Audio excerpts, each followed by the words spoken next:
Well, welcome.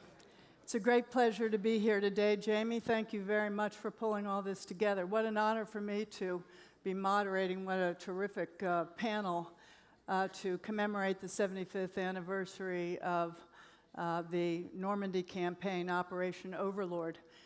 Before we get started, I'd just like to obviously provide a disclaimer. I came to this story in a rather odd way.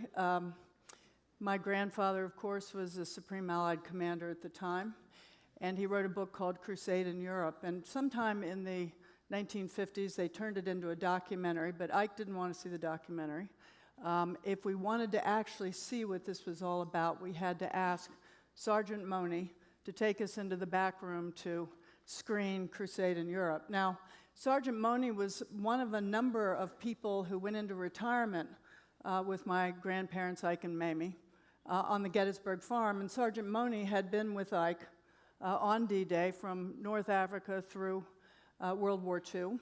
And also on the farm in Granddad's retirement was Sergeant Leonard Dry, who was one of his drivers during the war, and in fact was the driver who took General Eisenhower out to the airfield when the 101st Airborne Division took off for France. And then also at the Eisenhower farm was General Nevins, who was one of the rapporteurs at SHAEF the evening, I should say the wee hours of the morning when the decision to go took place. So I grew up with this whole D-Day crowd, but nobody was really talking about it that much, except once when my grandfather sat me down and answered my questions. So imagine what a treat it is for me to have some real scholars here on this subject.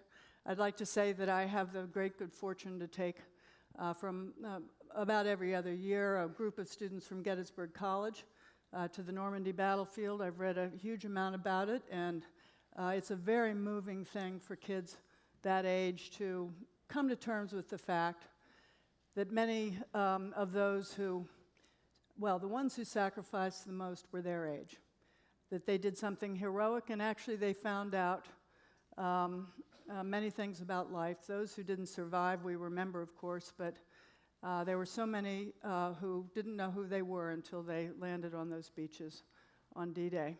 So let me thank our panelists here for being with us. What a treat. And I'd like to just start with the question I think so many of us are thinking about. We've got the 75th anniversary. They tell me on the coast of France it's going to be a very big deal this year. Why, and maybe we could start with you, Rick, and we'll just go down the line here. We don't need to spend a lot of time on this, but why do you think the battle for Normandy and this particular Operation Overlord has become so iconic? Well, I think part of it, Susan, is that it's so dramatic. It remains so dramatic. You couldn't make it up. No novelist could possibly have invented everything that happened in that period of time. It's beyond the capacity to fictionalize.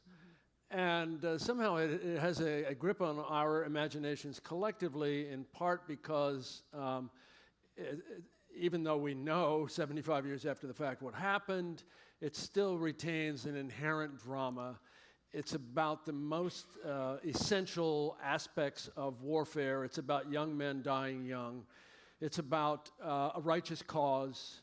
It's about liberation. It's got the whole package. And the characters are enormous. General Eisenhower, only one of many who are still tower in our imaginations, I think. So, my belief is that when you go there and you see the drama of that landscape, both the seascape and then moving inland, the ancient nature of that wonderful French landscape, it takes very little imagination to people it with men grappling in one of the great battles in human history. Sir Antony? I think that we see the Second World War in a different way, partly because we're living in an era of health and safety, a post-military environment in many ways. And so when we think of that period, we obviously wonder and pose the questions, how would we have reacted? Would we have had the courage?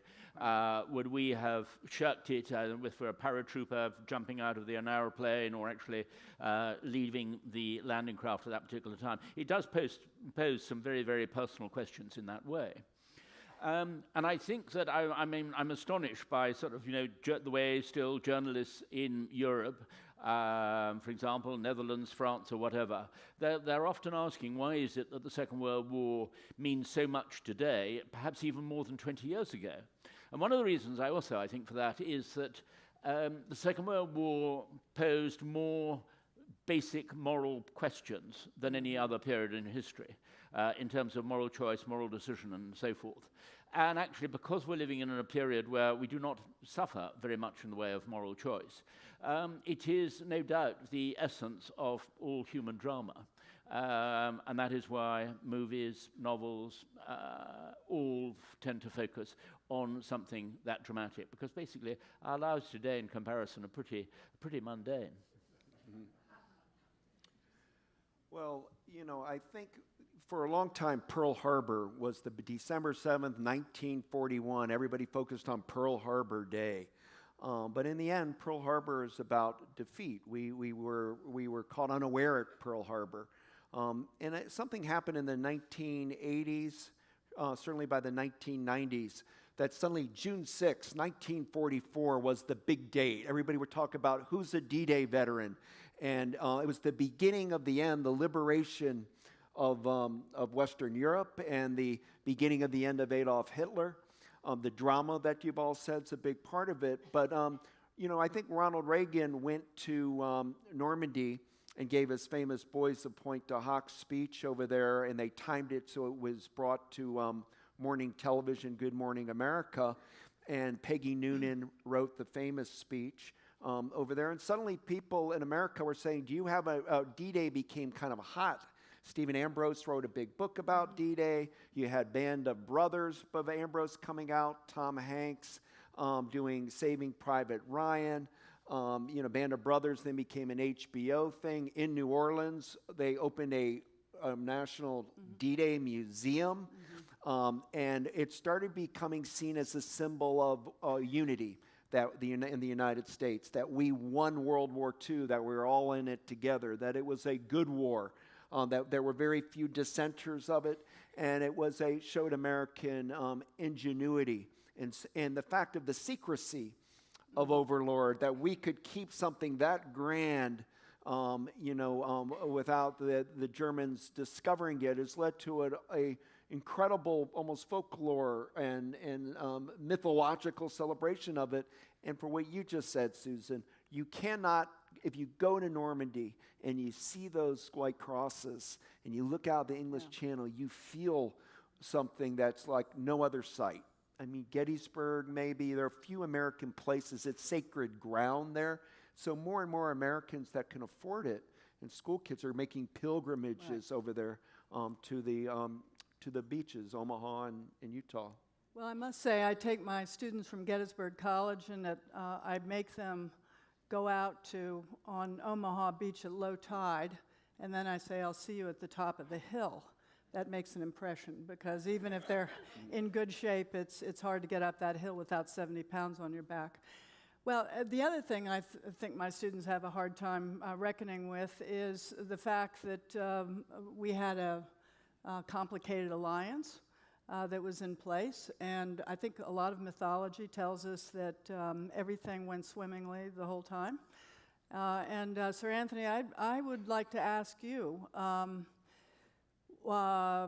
us something about the way the alliance came together there in the last days before the decision to go. Well, I think there are a lot of tensions which we must understand. We must understand the background to them. Casablanca Conference in the very beginning of 1943, the decision was made by Roosevelt to follow basically what Churchill wanted, which was a Mediterranean strategy. Now, one must understand why there was this difference in attitude between the British and the Americans this particular way. For Churchill, and certainly for the British, traditional strategy had always been a peripheral strategy, which meant not taking on a continental opponent on the ground, but by weakening them through usually naval operations, and especially in the Mediterranean, and then gradually grinding them down, and then through coalition warfare, finally leading, as against Napoleon, to a final sort of clash which ended it. The American strategy was totally different. The American one was a continental strategy which believed in a massive land clash. And that is why Churchill was always so nervous about the cross-channel invasion. It wasn't, I don't think, because of his experience with Gallipoli, as some people have suggested, or anything like that. It was also because his main objective was the occupation, if you like, of Central Europe before the Red Army got there. His plan, though, unfortunately, was totally wrong. He wanted to do it through northeast Italy, through the Ljubljana Gap, and that actually would have been disastrous simply because of the way that we found the Apennines already were a terrible way to fight. Up, as Rick described it so brilliantly in his second volume in the trilogy, but also because they would have been able to hold off any troops trying to get into southern Austria and so forth through northeast Italy. But this was also because there was a misunderstanding or a disagreement, really. The British were well aware of Stalin's intentions to occupy Central Europe, while Roosevelt and General Eisenhower, but certainly Roosevelt particularly, felt that we should be able to trust Stalin after the end of the war. And it wasn't until quite a bit later, really, I think, that the Americans woke up quite to the threat posed by a Soviet occupation of Central Europe. Yeah. Rick, at what stage do you think the alliance finally gelled around this operation? Well, talking about the Ljubljana gaps, Eisenhower supposedly said when it was proposed that the attack veer far to the east of the Ljubljana gap that I'm not going through any gap I can't pronounce.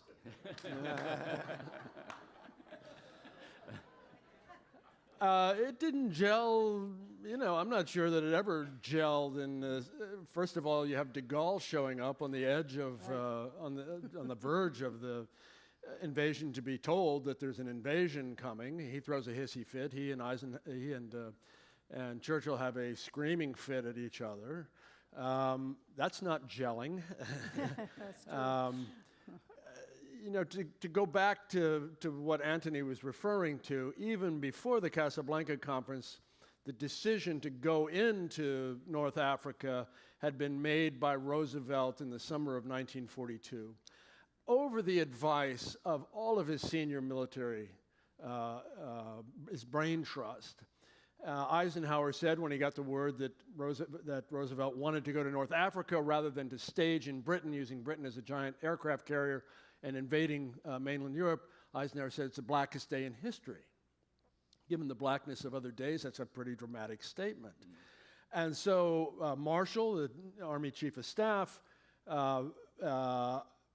virtually to a man, the brain trust believed that launching what became Operation Overlord as early as 1943 was the appropriate strategy for the reasons that Antony just described.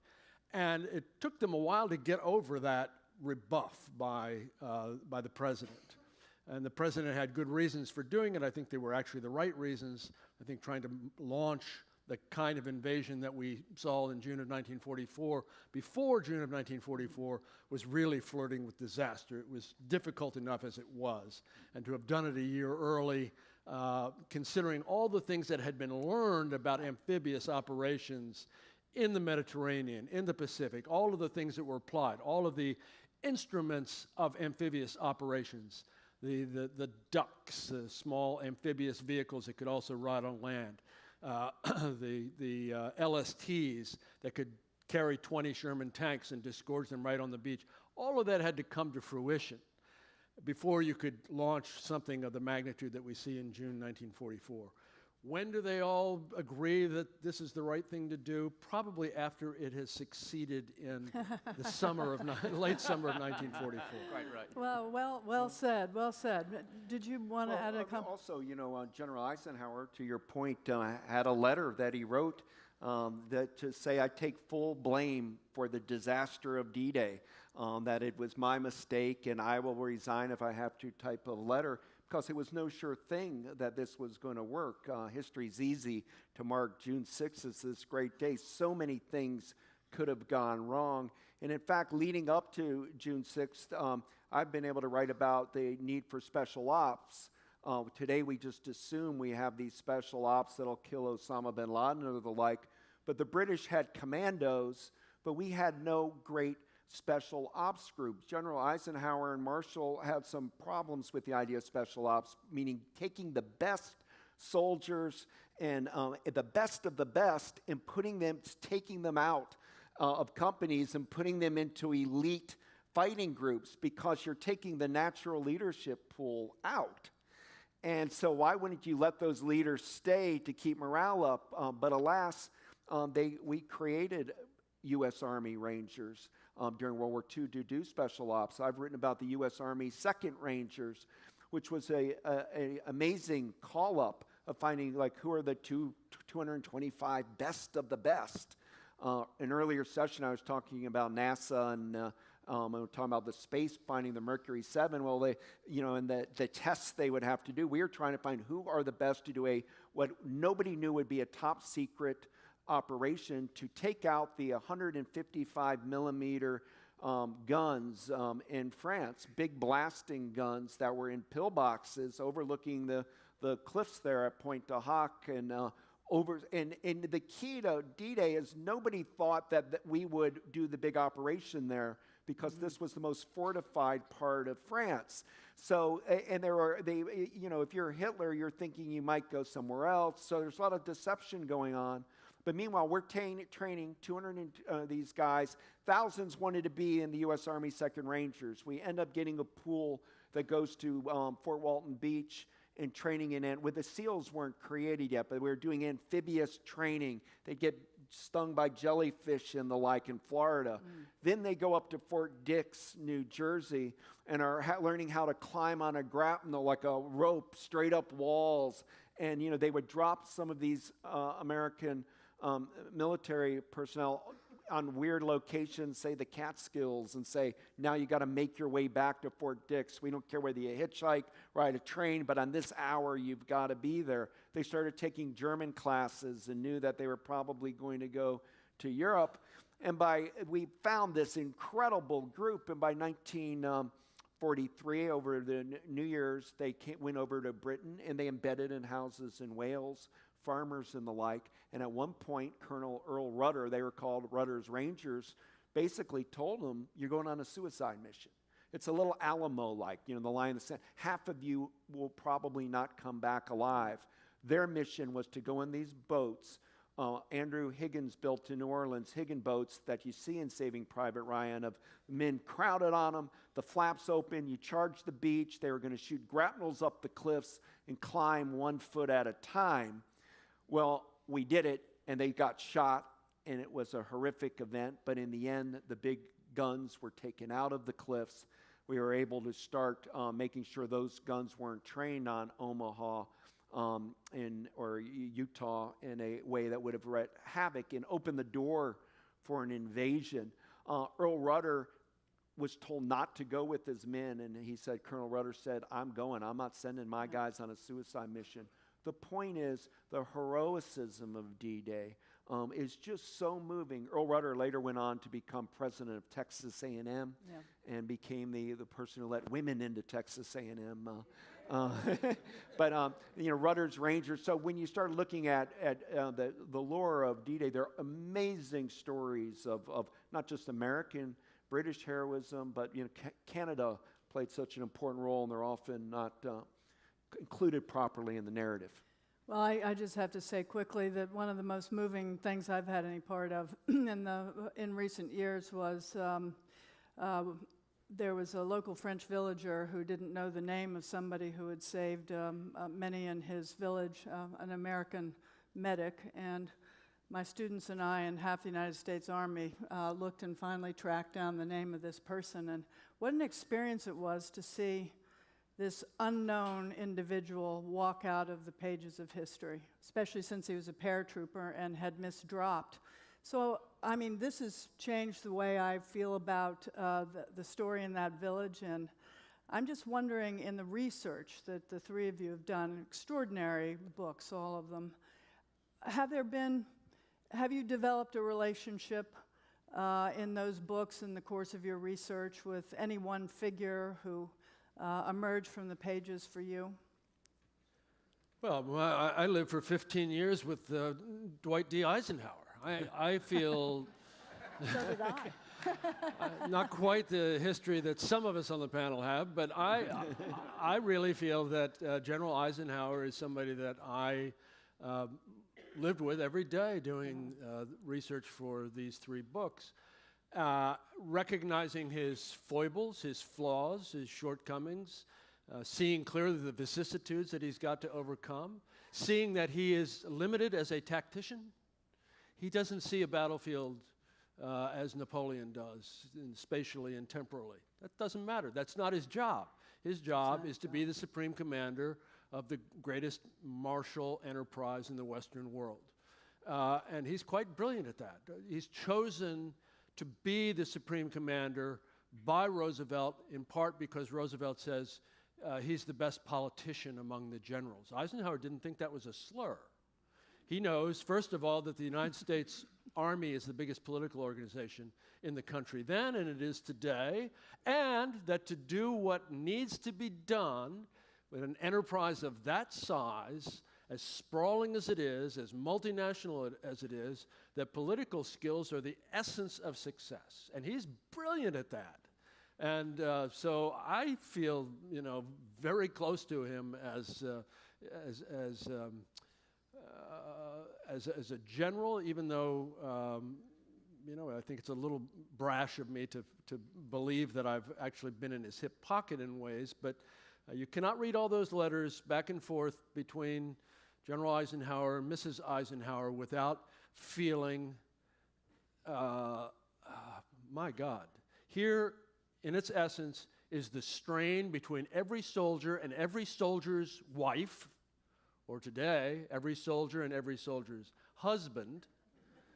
And it's right there on the pages for you. And it's admirable, to say the least, the capacity to fight through that, to preserve a marriage, to preserve love, to recognize that some things are as vital as the two of them recognized. Very nice. Well, we're so lucky to have you, Sir Anthony, with us because you offer not only a huge grasp of these historic events, but I'm sure there must have been a British figure that spoke to you. And Well, yes, I'm afraid it was definitely General Montgomery. I'm still general at that stage and not yet field marshal. And I was really puzzling over his character because he was very strange. I think many people realize that. Before D-Day, when he went to Buckingham Palace, he took off his beret and showed it to the King's private secretary, Lascelles, and said, "You see this beret?" He said, "It's worth 3 divisions. When my soldiers see my beret, they say, 'There's Monty,' and they're prepared to fight anybody." Well, I mean, talk about a lack of self-knowledge, or a lack, if you like, of, no shortage of self-regard. It's certainly true. And this was the start of looking really at why Montgomery was so strange. And it was really by the time I got to working on the Ardennes later that I realized, in fact, that the chances were that actually Montgomery had high-functioning Asperger's. He was totally incapable of seeing how others reacted to him. And in fact, the BBC got me to debate it with Montgomery's step-grandson, who'd been brought up with Montgomery. And he said, yes, he thought it was definitely the most convincing explanation of Montgomery's character. And then, funnily enough, when you think you've come up with something original, it was pointed out to me that actually a professor of psychiatry at Trinity College Dublin had written a large paper on Monty and high-functioning Asperger's. So you're never quite as original as you think you are. But it's very important to realize, I think, why Monty created quite often the problems. He had a lot of, obviously, great qualities, but quite often he would wreck them by his relations with fellow generals. I can't remember, I think it was General Eisenhower who said sort of, it was sort of great to serve under Montgomery, it was sort of difficult to serve alongside him, and to be above him or whatever was an absolute nightmare. And I think that certainly General Eisenhower had tremendous difficulty in dealing with him. Montgomery refused to let him know what was going on. It was almost insulting at times, the way he refused to communicate. And largely it was also, I think, out of embarrassment, because Monty had insisted that he was going to capture Caen in the first 24 hours. And yet it was, I would have thought, when one looks at the ground and all the rest of it, it was wildly ambitious to believe that he could do anything of the sort. Right. And it took him another month to get there. So there was, I think, an element of embarrassment on why he was actually, should we say, so much out of communications, both with General Bradley and with the Supreme Commander, with General Eisenhower. Could I just ask a quick follow-up question? Yes. Is there, in your estimation, is there another British general who could have dispatch those responsibilities in a more effective way? Well, I think that General Slim in Burma was certainly probably the greatest British general of the Second World War. And sadly, of course, he was with the forgotten army, the 14th Army in Burma, when I think he might have been perhaps more usefully used there. No, there were one or two other good generals, but they were not necessarily at the right level. And Dempsey, who was the army commander, the Second Army, had a very good eye for terrain. He was a very effective general in many ways. But the trouble was, having Montgomery just above him, who was a complete micromanager, he was hardly able to do anything on his own decisions. Right. Just think what General Eisenhower had to deal with, the egos he had to deal with. What we love about Eisenhower was he did not have that kind of ego of peacocking, grandiosity, but he had to deal with people like Montgomery, like Patton, like, MacArthur, like in the Navy side with Ernest King and Leahy and the like. So Eisenhower found a way to run above the fray and try to minimize dissension within the Allies. After World War II, we had Ulysses C. Grant after the Civil War. After World War II, it's Eisenhower. Everybody's Eisenhower in love with Ike. When you mentioned Susan Crusade in Europe, I mean, that wasn't just a book, his autobiography. It sold like only the Bible sold more. I mean, everybody bought his memoir. And when he ran for president in 1952, nobody knew whether he was a Democrat or he was a Republican. The Democrats begged Eisenhower to run on the ticket, to be the leader of the Democratic Party. He chose the Republican Party. He won 2 terms as president, Eisenhower, and in 1960, he was so popular he could have won a 3rd term.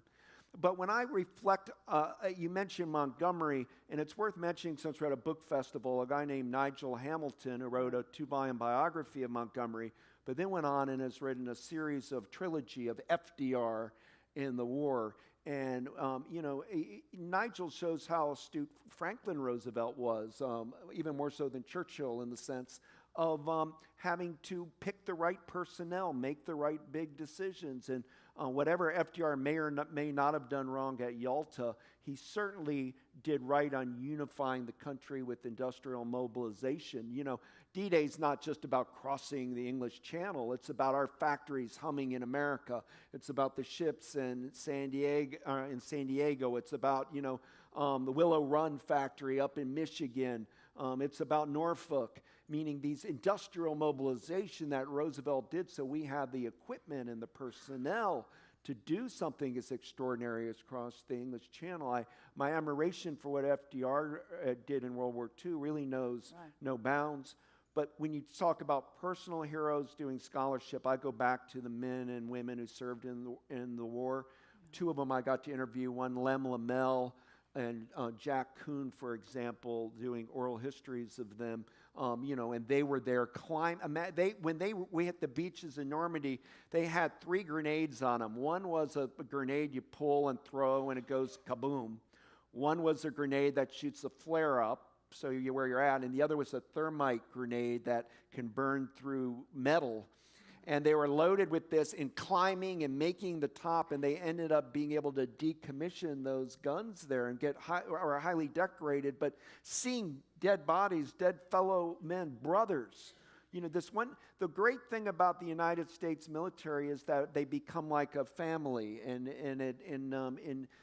other countries have people marching in lockstep and doing a lot right, but there's nothing like the story of our armed forces and the heroism of D-Day, and the fact that on the beaches of Normandy, Theodore Roosevelt's son, was in his 50s and said, I want to be there at Normandy. He died shortly after, the landings there with a heart ailment.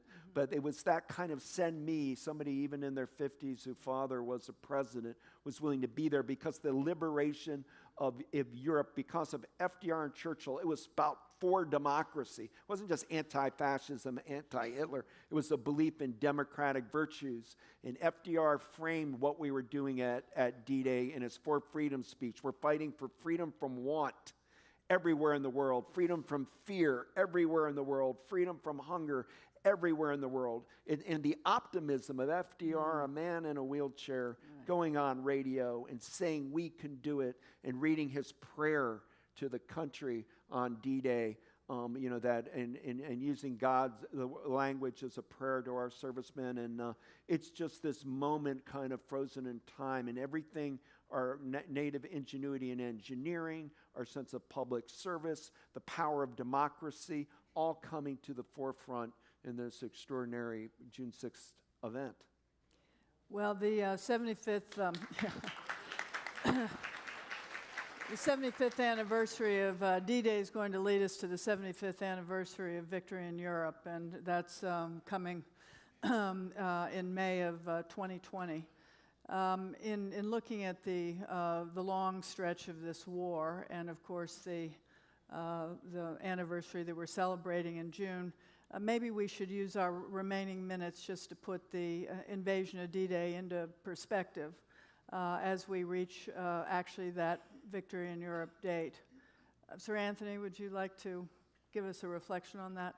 Well, I don't in any way want to sort of reduce the size of the operation or anything like that, because it was quite rightly described as, the greatest operation in the annals of military history, as Churchill put it. But at the same time, one has to put the Western Front in proportion with the Eastern Front. One has to remember that of the 5 million Wehrmacht casualties, over 4 million were caused by the Red Army. And so the idea that, the war was won on the sort of cliffs and beaches of Normandy is misleading in that particular way. On the other hand, then one's got to look into the other aspects which had helped the Red Army on the Eastern Front, and one has to sort of balance it in that way. I mean, President Putin is totally wrong in the way that he tries to argue that the Soviet Union could have won the war entirely on their own. But it was vital from the point of view, as you mentioned earlier, if the invasion had to be postponed. And for example, if General Eisenhower had decided to put it back because of the weather reports, the next available date would have been in the middle of the worst storm in Channel history.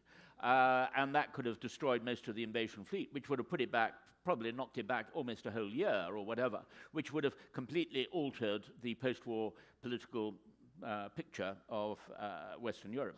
How far would the Red Army have got in that particular way? So there are a number of rather fascinating counterfactual what-ifs of the consequences of D-Day. But I think that what we have to remember is that day of the start of the liberation of Western Europe, and why it meant that the free world at least extended as far as the River Elbe, and not, say, just to the River Seine. Well, I just wanted to again make a follow-up there. I was very impressed in your book about the very correct point that the French sacrificed a lot, especially the French in Normandy, for that liberation. Well, absolutely. I mean, just over 20,000 were killed during the Battle for Normandy. Another at least 10,000, probably close to 15,000, were killed in what was called Operation Transportation, which was the deliberate smashing of towns so as to block the roads to prevent German reinforcements coming in. Churchill was horrified by this. I mean, so much so he felt that the French were going to hate the British and the Americans as a result of this particular operation, and he begged Roosevelt to reconsider, and Roosevelt, I think quite rightly, said it must be the decision of General Eisenhower to make that point and to carry it through.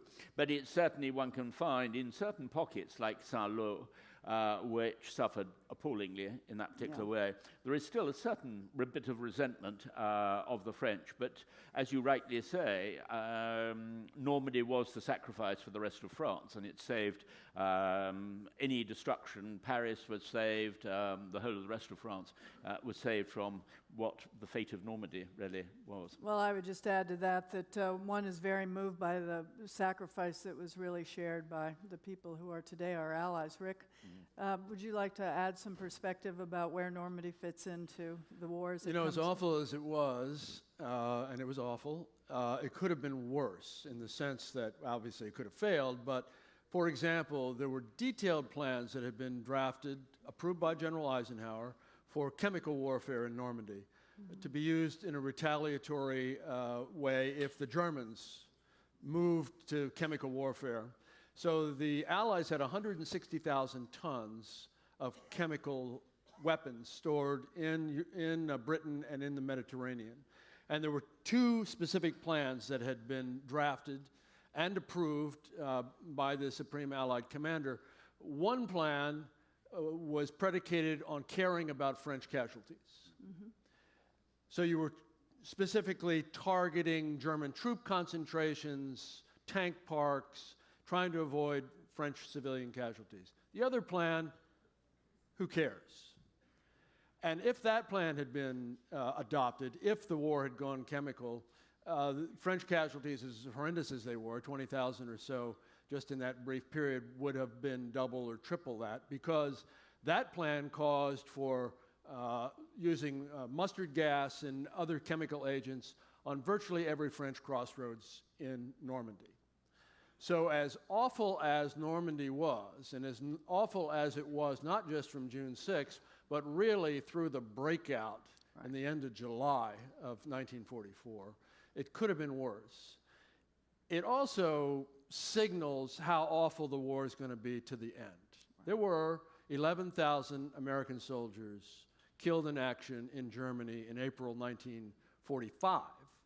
That's almost as many as died in June of 1944, the month of invasion. So it was awful almost to the last gunshot. And what Normandy shows us, as bloody as it is that this is going to be a very, very long, as it turns out, 11 months ahead of us to get to the end of this.